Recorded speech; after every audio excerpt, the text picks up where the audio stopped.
고난이라 생각되는 날들 속에서도 하나님이 우리의 왕 되심을 기억하고 그 자리에서 넉넉함으로 서길 원합니다.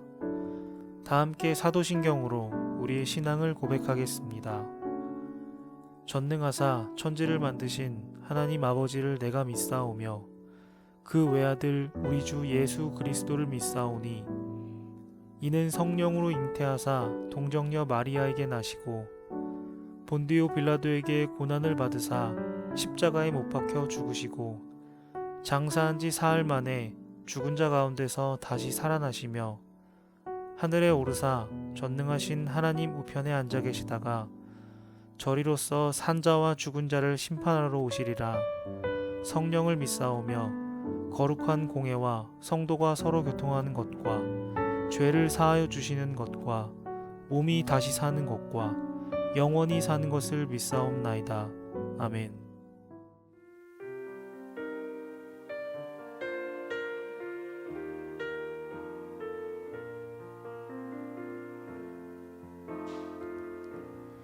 내 삶의 소망 내가 바라는 한 분 예수 닮기를 내가 원하네. 한없는 사랑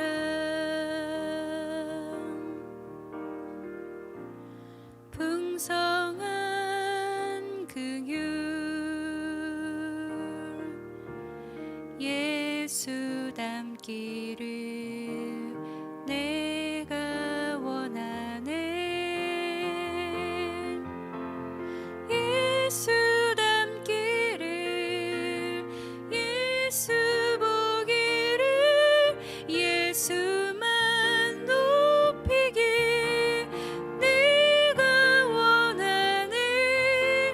내 평생 소원 예수 닮기를 예수만 닮기를 내가 원하네.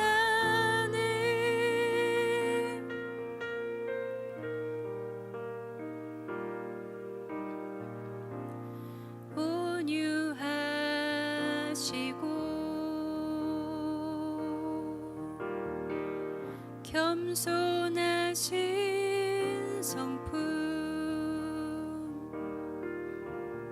예수 닮기를 내가 원하네. 자비하시고 위로자 되신 주 예수 닮기를 내가 원하네.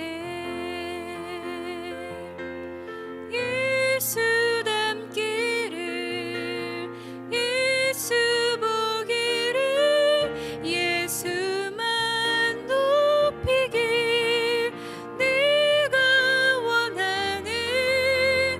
내 평생 소원 예수 닮기를 예수만 닮기를 내가 원하네.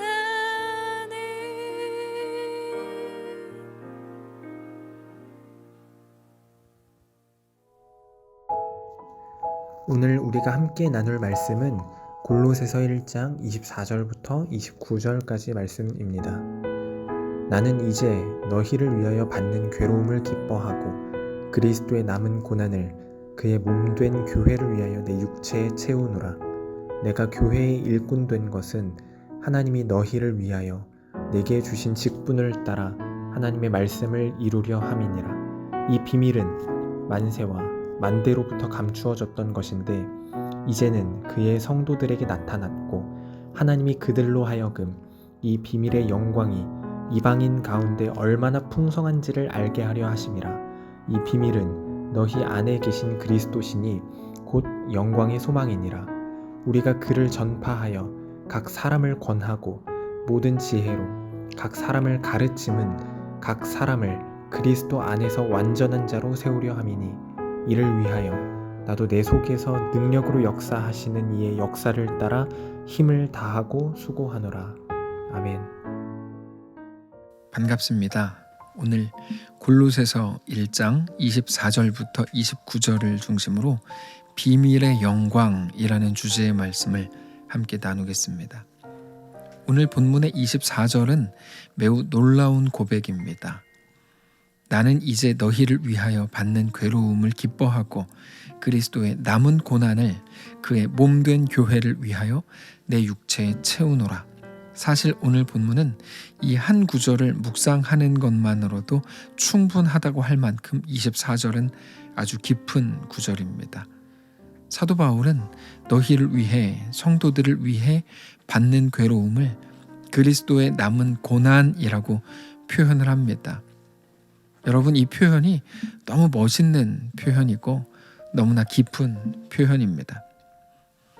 그리스도께서 고난을 당하셨고 죽으셨다가 부활하시고 하늘로 오르셨습니다. 그러면서 세상에는 성도를 남기셨습니다. 그래서 성도가 당하는 고난은 그리스도의 남은 고난이라는 겁니다. 다시 말해서 성도는 예수 그리스도와 하나라는 것이죠. 그래서 같은 고통을 느끼는 겁니다. 성도들이 말씀 때문에 박해를 받고 조롱을 받고 비웃음을 당할 그때 예수님이 절대로 그것을 모르시지 않고 다 알고 보고 계신다는 것입니다. 아니, 함께 그 고통 속에서 견디고 계신다는 것입니다. 우리가 말씀으로 살고 말씀으로 말하고 무언가 말씀으로 결정하려고 하면 반드시 비웃는 사람들이 있습니다. 코로나 시대가 되면서 그런 현상들이 얼마나 더 퍼졌습니까? 전에는 기독교를 조심스럽게 욕했지만 이제는 기독교를 향해서 본물 터진 것처럼 모든 조롱과 욕이 난무합니다.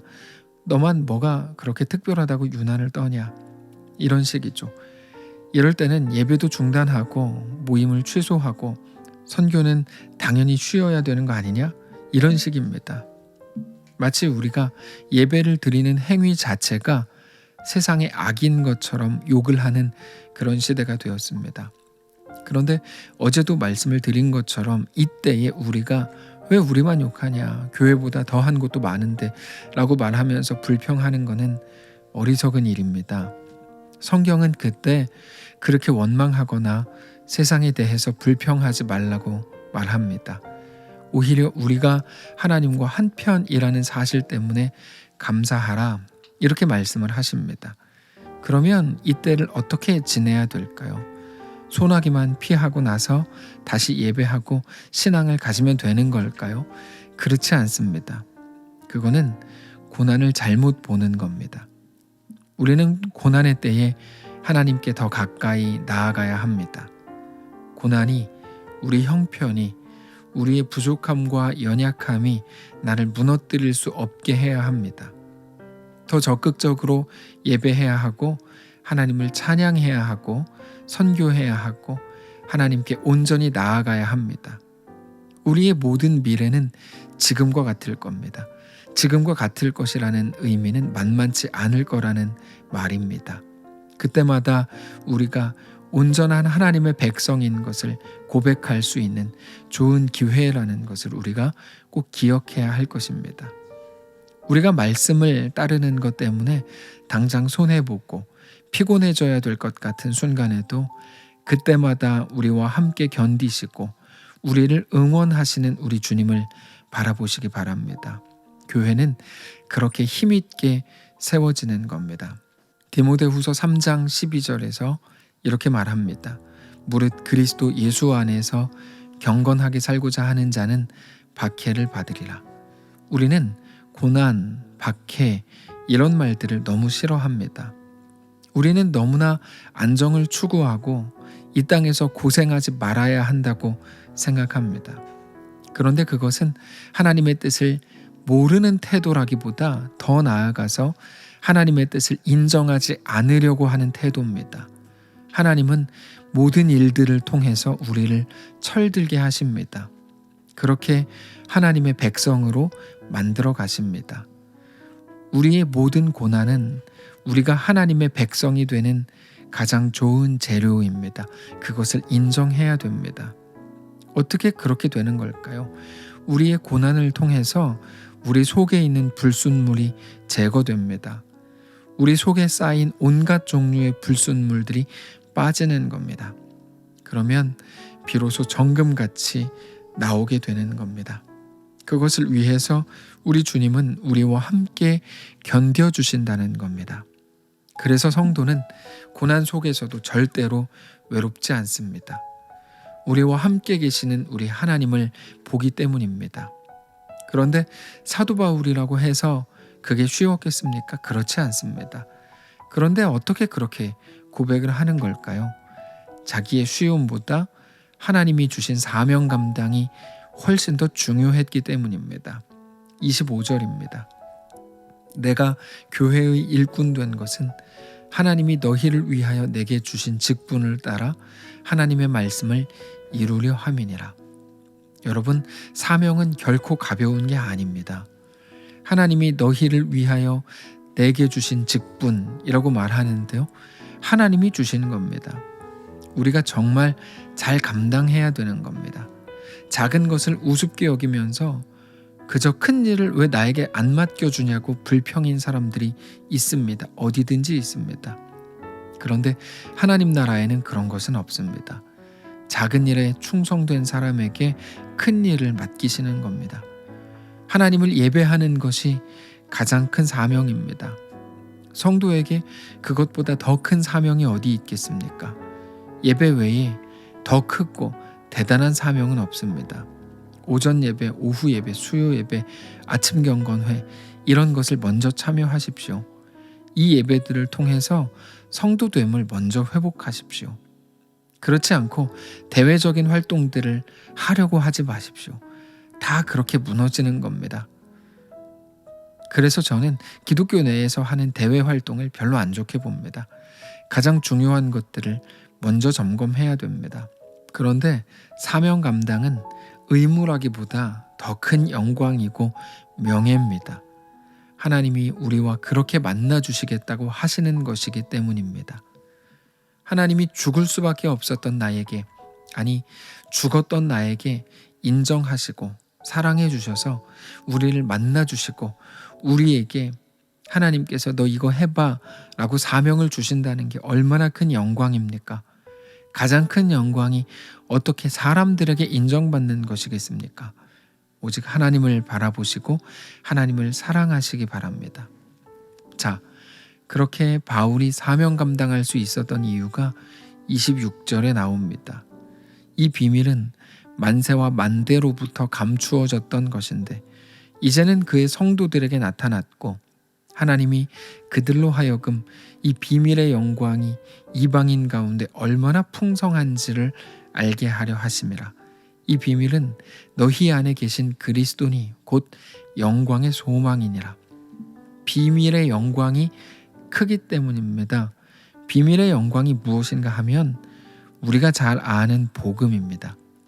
하나님이신 예수님께서 우리를 위해 이 땅에 오셨고 그렇게 내 죄를 대신 담당하시려고 십자가에 죽으셨고 그러나 3일 만에 부활하셔서 하늘에 오르셨다가 곧 심판주로 다시 오신다는 사실입니다.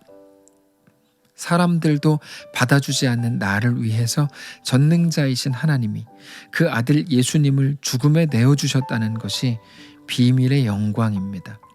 바울은 그것을 묵상할 때마다 너무 영광스럽고 감격스러웠다는 것입니다. 그리고 그 감격이 바울을 하나님 앞에서 사람들 앞에서 늘 살아있게 하더라는 것입니다. 그런데 그 감격이 오늘 우리를 살아있는 자로 만듭니다. 바울을 바울 되게 했던 그 비밀의 영광이 오늘 우리를 가장 놀랍고 가슴 뛰게 합니다.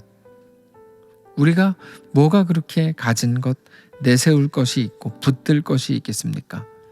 우리에게는 그런 것이 없다고 해도, 세상에서 부러워할 만한 것이 하나도 없고 내세울 게 없다고 해도, 오직 예수님, 오직 하나님의 그 은혜, 오직 예수님의 생명을 소유한 자라고 하는 그 한 가지 사실만으로도 우리는 이 땅을 감격 속에 살게 되는 것입니다. 그리고 그 감격이 우리를 하나님 앞에 살아있는 자로 살아갈 수 있게 하는 것입니다. 오늘 비밀의 영광을 다시 한번 기억하고 그 은혜 가운데 거하는 거룩한 주의 백성들 되시기를 바랍니다. 기도하겠습니다. 살아계신 하나님, 감사합니다. 우리의 삶을 하나님께 내어 맡깁니다. 우리는 눈에 보이는 것, 내가 듣는 칭찬의 소리들, 혹은 내가 받는 박수, 이런 것이 중요한 건 줄 알았는데 아니요, 오직 비밀의 영광을 다시 기억하며 예수 그리스도, 나를 위해 죽으신, 나를 위해 다시 사신, 나를 위해 부활의 첫 열매가 되신 예수 그리스도를 놀라운 비밀의 영광인 줄 알고 주님만을 바라보며 주님으로 인해 온전히 감격하는 귀한 오늘 될 수 있도록 인도해 주옵소서. 하나님, 우리와 그렇게 함께 하시고 하나님의 놀라운 은혜 가운데 오늘 또 거하는 귀한 모든 성도들 되도록 인도하시옵소서. 감사드리며 살아계신 예수님의 이름으로 기도합니다. 아멘. 사랑하는 성도 여러분, 하나님께서 오늘 하루를 우리에게 또 허락하셨습니다. 믿음으로 넉넉히 살게 되시기를 바라고, 어떤 형편에 계시든지 그것보다 크신 우리 하나님, 우리를 위해 아들 예수 그리스도를 내어주신 하나님의 놀라운 은혜와 사랑에 감격하는 귀한 오늘 되시기를 축복합니다.